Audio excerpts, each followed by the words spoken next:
Hello everyone, welcome back to this video. We left at the 10th shloka of this chapter in the last video. Let's continue with the 11th shloka. So the 11th shloka says, Fools deride me when I descend in the human form. They do not know my transcendental nature as the Supreme Lord of all that be. Now coming to the explanation of the shloka. From the other explanations of the previous verses in this chapter, it is clear that the Supreme Personality of Godhead, although appearing like a human being, is not a common man. The personality of Godhead, who conducts the creation, maintenance and annihilation of the complete cosmic manifestation, cannot be a human being. Yet there are many foolish men who consider Krishna to be merely a powerful man and nothing more. Actually, he is the original Supreme Personality and is confirmed in the Brahma Samiti. He is the Supreme Lord. There are many Iswaras controllers and one appears greater than another. In the ordinary management of affairs in the material world, we find some official or director, and above him there is a secretary, and above him a minister, and above him a president. Each of them is a controller, but one is controlled by another. In the Brahma Samiti it is said that Krishna is the supreme controller. There are many controllers undoubtedly, both in the material and spiritual world, but Krishna is the supreme controller, and his body is Sangdit Anant non-material. Material bodies cannot perform the wonderful acts described in previous verses. His body is eternal, blissful and full of knowledge. Although he is not a common man, the foolish deride him and consider him to be a man. His body is called the Manusin because he is acting just like a man, a friend of Arjun, a politician involved in the battle of Kurukshetra. In so many ways he is acting just like an ordinary man, but actually his body is eternal bliss and knowledge absolute. This is confirmed in the Vedic language also. I offer my obeisances unto the Supreme Personality of Godhead Krishna, who is the eternal blissful form of knowledge. There are other descriptions in the Vedic language also. You are Govind, the pleasure of the senses, and the cows, and your form is transcendental, full of knowledge, bliss and eternity. Despite the transcendental qualities of Lord Krishna's body, its full bliss and knowledge, there are many so-called scholars and commentators of Bhagavad Gita who deride Krishna as an ordinary man. The scholar may be born an extraordinary man due to his previous good work, but this conception of Sri Krishna is due to the poor fund of knowledge. Therefore he is called Mudha, for only foolish people consider Krishna to be an ordinary human being. The foolish consider Krishna an ordinary human being because they do not know the confidential activities of the Supreme Lord and his different energies. They do not know that Krishna's body is a symbol of complete knowledge and bliss, and that he is the proprietor of everything that be, and that he can award liberation to anyone. Because they do not know that Krishna has so many transcendental qualifications, they deride him. Nor do they know that the appearance of the Supreme Personality of Godhead in this material world is a manifestation of his eternal energy. He is the master of the material energy, and he has explained in several ways. He claims that the material energy, although very powerful, is under his control, and whoever surrenders onto him can get out of the control of this material energy. If a soul surrendered to Krishna can get out of the influence of material energy, then how can the Supreme Lord, who conducts the creation, maintenance and annihilation of the whole cosmic nature, have a material body like us? So this conception of Krishna is complete foolishness. Foolish persons, however, cannot conceive that the personality of Godhead Krishna, appearing just like an ordinary man, can be the controller of all the atoms and of the gigantic manifestation of the universal form. The biggest and the minutest are beyond their conception. So they cannot imagine that the form like that of a human being can simultaneously control the infinite and the minute. It is clearly stated concerning his Yogam Aswaram, his inconceivable transcendental energy, and he can control the infinite and the finite simultaneously, and that he can remain aloof from them. Although the foolish cannot imagine how Krishna, who appears just like a human being, can control the infinite and the finite, those who are pure devotees accept this, for they know that Krishna is the Supreme Personality of Godhead. Therefore they completely surrender unto him and engage in Krishna consciousness, devotion, service of the Lord. There are many controversies between the impersonalist and the personalist about the Lord's appearance as a human being. But if we consult Bhagavad Gita and the Srimad Bhagavatam, the authoritative text for understanding the signs of Krishna, then we can understand that Krishna is the Supreme Personality of Godhead. He is not an ordinary man, although he appeared on this earth as an ordinary human. In the Srimad Bhagavatam, first canto, first chapter, when the sages headed by Sonaka inquired about the activities of Krishna, they said, Lord Shri Krishna, the Supreme Personality of Godhead, along with Balram, played like a human being, and so masked he performed many superhuman acts. The Lord's appearance as a man bewilders the foolish. No human being could perform the wonderful acts that Krishna performed while he was present on this earth. When Krishna appeared before his father and mother, Vasudev and Devaki, he appeared with 4 hands. But after the prayers of the parents, he transformed himself into an ordinary child, as stated in the Bhagavatam. He became just like an ordinary child, an ordinary human being. Now here again, it is indicated that the Lord's appearance as an ordinary human being is one of the features of his transcendental body. In the 11th chapter of the Bhagavad Gita also it is stated that Arjun prayed to see Krishna's form of 4 hands. After revealing this form, Krishna, when petitioned by Arjun, again assumed his original human-like form. These different features of the Supreme Lord are certainly not those of an ordinary human being. Now coming to the 12th shloka, which says, those who are thus bewildered are attracted by demonic and aesthetic views. In that deluded condition, their hopes for liberation, their fruitive activities and their culture of knowledge are all defeated. Now coming to the explanation of the shloka. There are many devotees who assume themselves to be in Krishna consciousness and devotional service, but at heart do not accept the Supreme Personality of Godhead Krishna as the absolute truth. For them, the fruit of devotional service going back to Godhead will never be tasted. Similarly, those who are engaged in fruitive, pious activities and who are ultimately hoping to be liberated from this material entanglement will never be successful either, because they deride the Supreme Personality of Godhead Krishna. In other words, persons who mock Krishna are to be understood demonic or atheistic. As described in the 7th chapter of Bhagavad Gita, such demonic miscreants never surrender to Krishna. Therefore, their mental speculations to arrive at the absolute truth brings them to the false conclusion that the ordinary living entity and Krishna are one and the same. With such a false conviction, they think that the body of any human being is now simply covered by material nature, and that as soon as one is liberated from this material body, there is no difference between God and himself. This attempt to become one with Krishna will be baffled because of delusion. Such atheistic and demonic cultivation of spiritual knowledge is always futile. That is the indication of this verse. For such persons, cultivation of the knowledge in the Vedic literature like the Vedanta Sutra and the Upanishads is always baffled. It is a great offense therefore to consider Krishna, the Supreme Personality of Godhead, to be an ordinary man. Those who do so are certainly deluded because they cannot understand the eternal form of Krishna. One who considers the body of Krishna to be material should be driven out from all rituals and activities of the Shruti and the Smriti. People jeer at Krishna because they are envious of the Supreme Personality of Godhead. Their destiny is certainly to take birth after birth in the species of atheistic and demonic life. Perpetually, their real knowledge will remain under delusion and gradually they will regress to the darkest region of creation. Now coming to the 13th shloka, it says, O son of Partha, those who are not deluded, the great souls, are under the protection of the divine nature.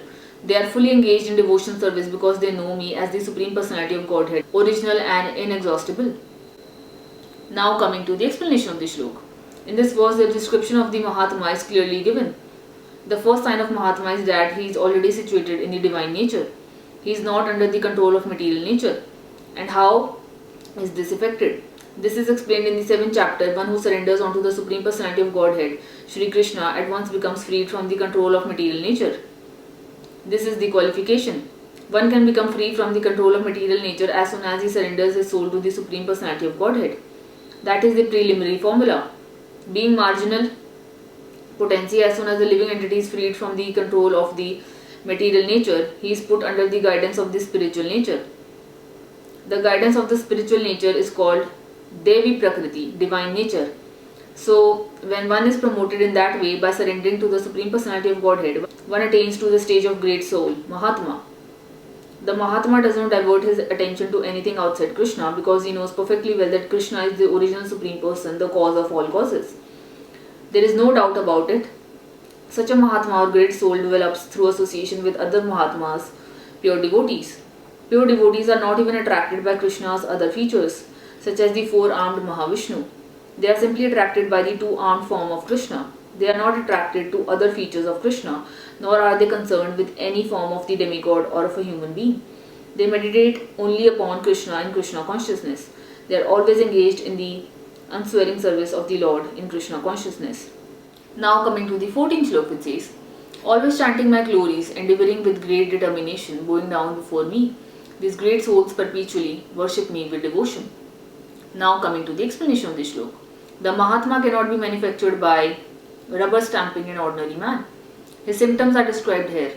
A Mahatma is always engaged in chanting the glories of the Supreme Lord Krishna, the personality of Godhead.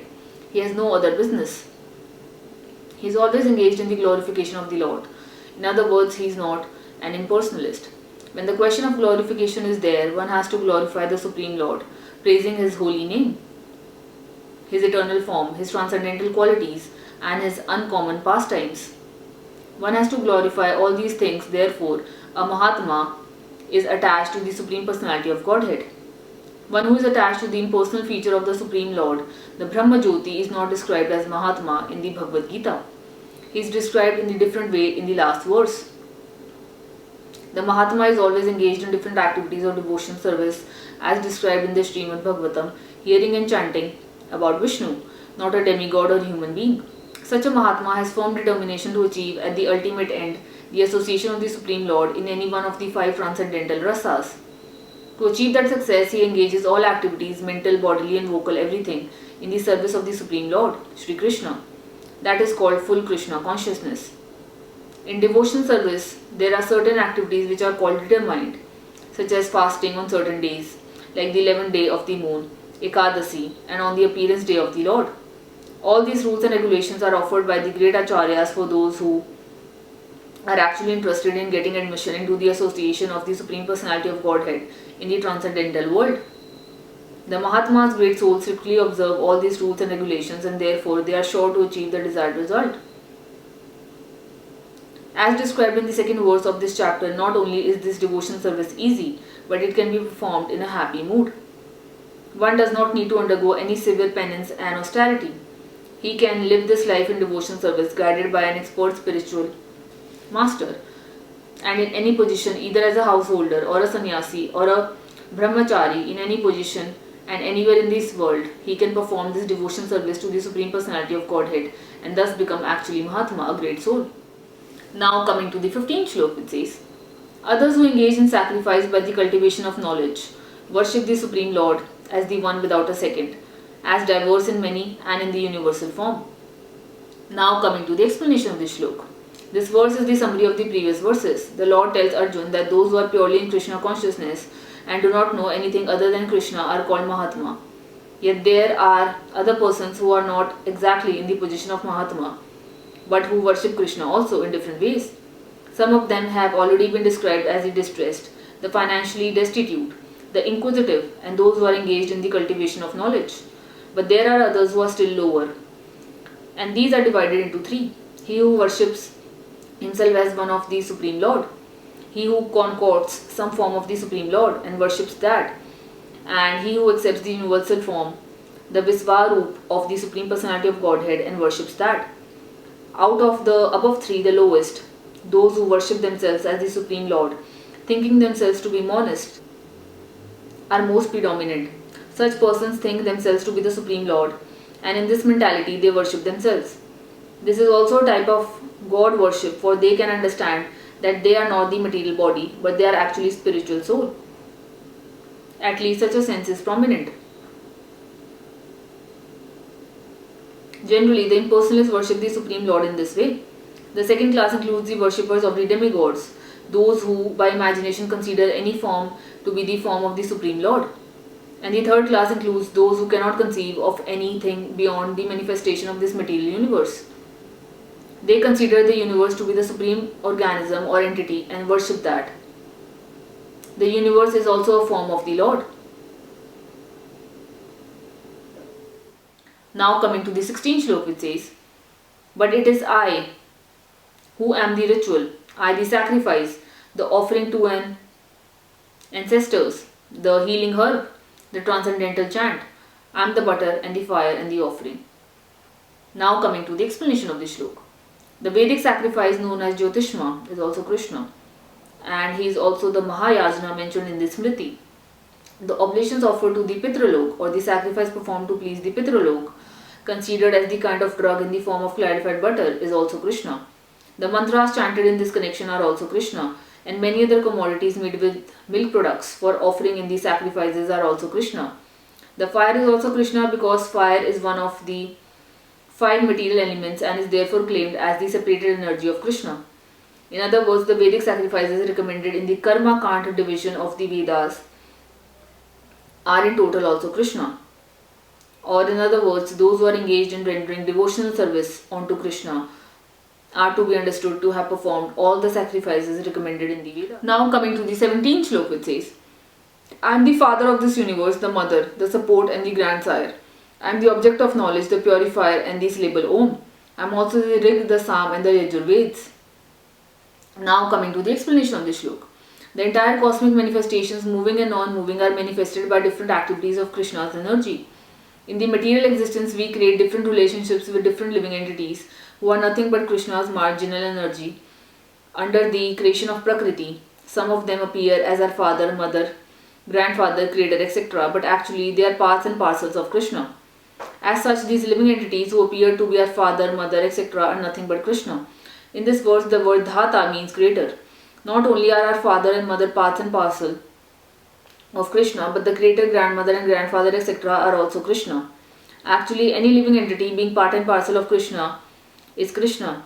All the Vedas therefore aim only towards Krishna. Whatever we want to know through the Vedas is but a progressive step towards understanding Krishna.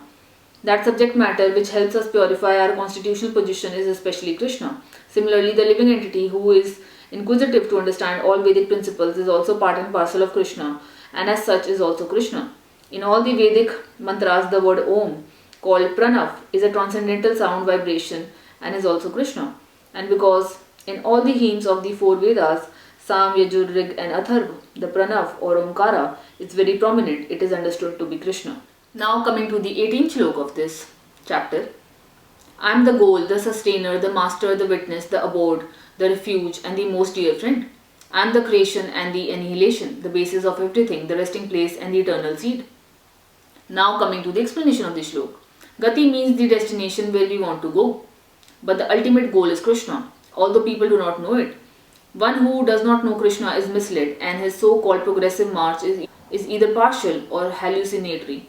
There are many who make as their destination different demigods, and by rigid performance of the strict respective methods, they reach different planets known as Kandralok, Suryalok, Indralok, Mahalok, etc.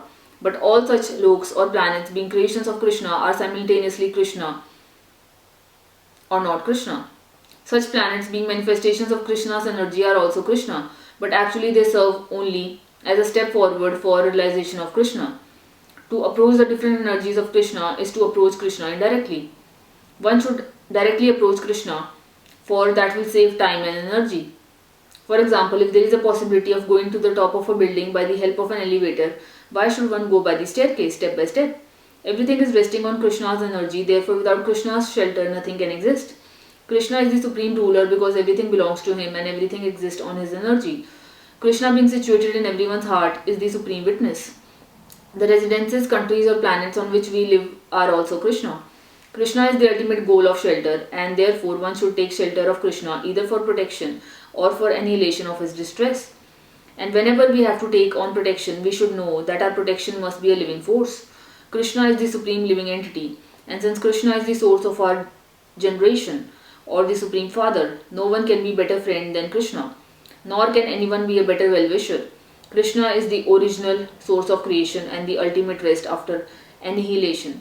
Krishna is therefore the eternal cause of all causes. Now coming to the 19th shloka, which says, O Arjuna, I give heat and I withhold and send forth the rain. I am immortality and I am also death personified. Both spirit and matter are in me. Now coming to the explanation of this shloka. Krishna by his different energies diffuses heat and light through the agency of electricity and the sun. During the summer season, it is Krishna who checks rain from falling down from the sky, and then during the rainy season, he gives unceasing torrents of rain. The energy which sustains us by prolonging the duration of our life is Krishna, and Krishna meets us at the end as death. By analyzing all these different energies of Krishna, one can ascertain that for Krishna there is no distinction between matter and spirit, or in other words, he is both matter and spirit. In the advanced stage of Krishna consciousness, one therefore makes no such distinctions. He sees only Krishna in everything. Since Krishna is both matter and spirit, the gigantic universal form comprising all material manifestations is also Krishna, and his pastimes in Vrindavan, as the two-handed Syam Sundara playing on a flute, are those of the Supreme Personality of Godhead. Now coming to the 20th slok, which says, "Those who study the Vedas and drink the Soma juice, seeking the heavenly planets, worship me indirectly. Purified of sinful reactions, they take birth on the pious heavenly planets of Indra, where they enjoy godly delights." Now coming to the explanation of this shlok. The word Travidya refers to the three Vedas, Sam, Yajur and Rig. Anyone who is very much attached to knowledge derived from these three Vedas is respected in society. Unfortunately, there are many great scholars of the Vedas who do not know the ultimate purport of studying them. Therefore, Krishna herein declares himself to be the ultimate goal of the three Vedis. Actually, three Vedis take shelter onto the lotus feet of Krishna and engage in pure devotion service to satisfy the Lord. Devotion service begins with the chanting of Hare Krishna mantra and side by side trying to understand Krishna in truth. So we have completed the first 20 shloks of this chapter, which is the most confidential knowledge, and I'm going to end this video on this shlok. We are going to continue with the 21st shlok in the next video. My name is Disha, and I will see you all in the next video.